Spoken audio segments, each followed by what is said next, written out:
Assalamualaikum warahmatullahi wabarakatuh. Apa kabar anak-anakku? Semoga anak-anakku sekeluarga selalu dalam kondisi sehat dan semoga selalu dilindungi oleh Allah Subhanahu wa taala. Amin. Baik, pada kesempatan kali ini kita akan belajar bab baru.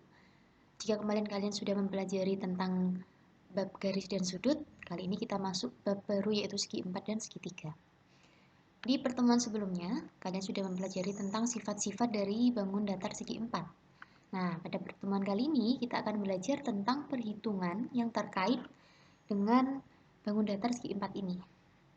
Oke, kalian simak ya gambar berikut ini. Nah, ini adalah merupakan gambar bangun datar. Nah, jika ada pertanyaan begini, bangun manakah yang tidak termasuk dalam bangun datar segi 4? Nah, maka jawabannya jelas adalah bangun segitiga dan lingkaran karena tidak memenuhi sifat dari segi 4. Sifat segi 4 itu apa? Yaitu jumlah sisinya ada 4. Oke. Kita akan pelajari terlebih dahulu yaitu bangun segi 4 persegi.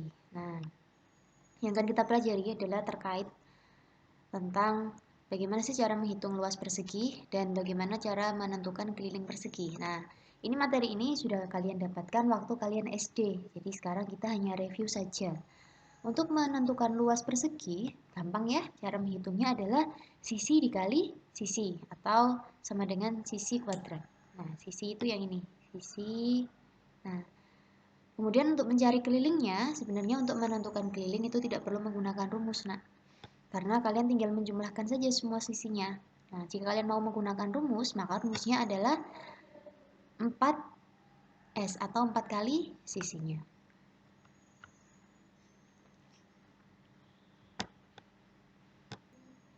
Kemudian yang selanjutnya yang akan kita pelajari, bangun yang kedua adalah persegi panjang.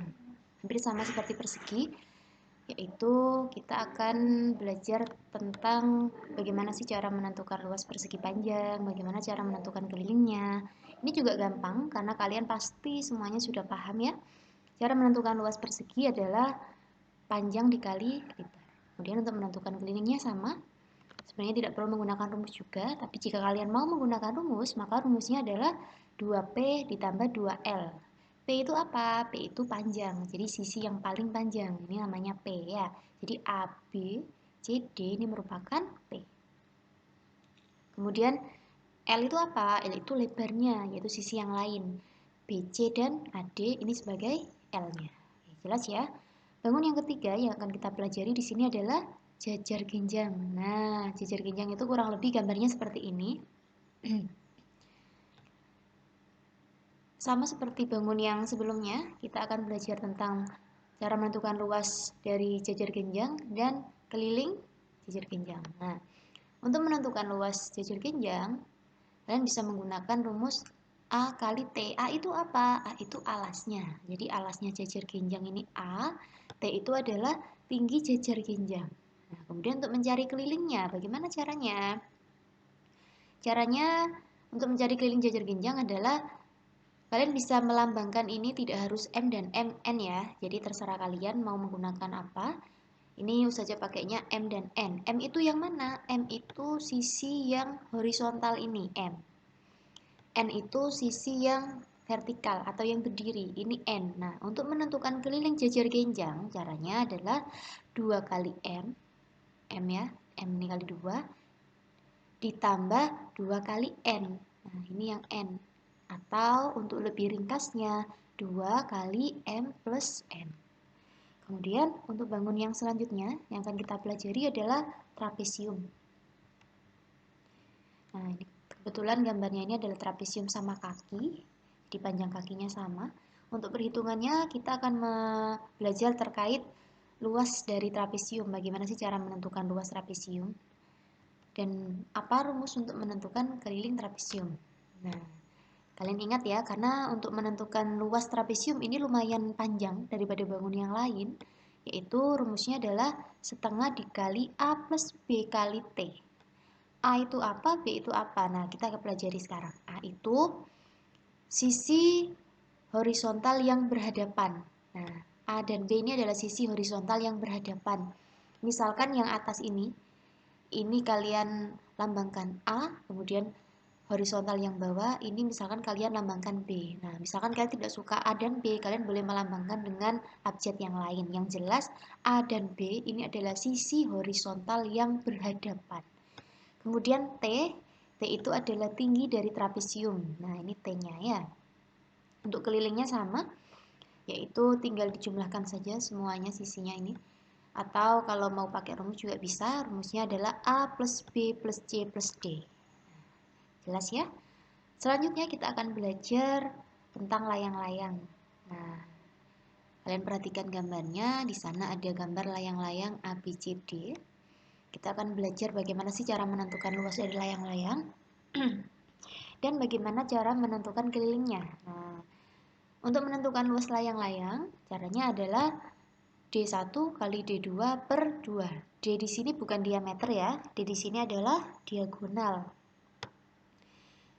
Diagonal 1 kali diagonal 2. Nah, diagonal 1 ini, sudut ini dihubungkan dengan sudut ini kalian anggap sebagai diagonal 1.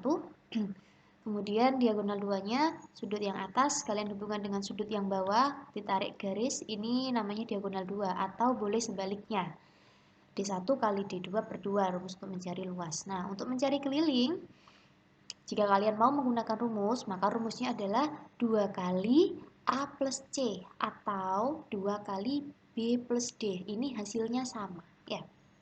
Untuk layang-layang, A dan B ini panjangnya sama. C dan D ini panjangnya juga sama. Jelas ya? Nah, untuk bangun yang terakhir yang akan kita pelajari adalah belah ketupat. Nah, kalian harus lebih teliti karena biasanya anak-anak itu agak susah membedakan antara layang-layang dan belah ketupat. Nah, bedanya apa sih? Kalau layang-layang, sisinya, jadi keempat sisinya ini panjangnya tidak sama. Yang sama hanyalah nih, sisi yang bersebelahan. Jadi A sama B itu sama. C dan D sama. Tapi A tidak sama dengan D. B tidak sama dengan C. Itu layang-layang. Nah, kalau belah ketupat ini sisinya semuanya panjangnya sama. Jadi ingat-ingat ya, kalau belah ketupat sisinya semua panjangnya sama. Nah, kita akan pelajari terkait luas dari belah ketupat ini. Sebenarnya untuk menentukan luas dari belah ketupat caranya hampir sama dengan layang-layang. Hanya saja karena belah ketupat ini sisinya panjangnya sama, maka kalian bisa membuat rumus yang lebih ringkas, yaitu untuk mencari luas, misalkan ini titik A sama titik C dihubungkan sebuah garis, ini kalian kasih nama D1 atau diagonal 1, kemudian dari titik atau sudut B ke sudut C ini kalian tarik garis, ini kalian sebut dia D2 atau bisa sebaliknya. Maka untuk menentukan luasnya caranya adalah D1 kuadrat per 2 atau D2 kuadrat per 2. Nah, kenapa demikian? Karena diagonal 1 dan diagonal 2 ini panjangnya sama. Oke. Kemudian yang terakhir terkait tentang keliling belah ketupat, maka konsep untuk menghitung keliling belah ketupat ini caranya adalah hampir sama seperti menentukan keliling persegi, yaitu 4 kali sisi karena panjang sisinya tadi ya sama. Atau kalian bisa menjumlahkan semua sisinya ini. Sisi tambah sisi tambah sisi tambah sisi. Oke. Demikian pembelajaran kita kali ini. Untuk materi selanjutnya yaitu terkait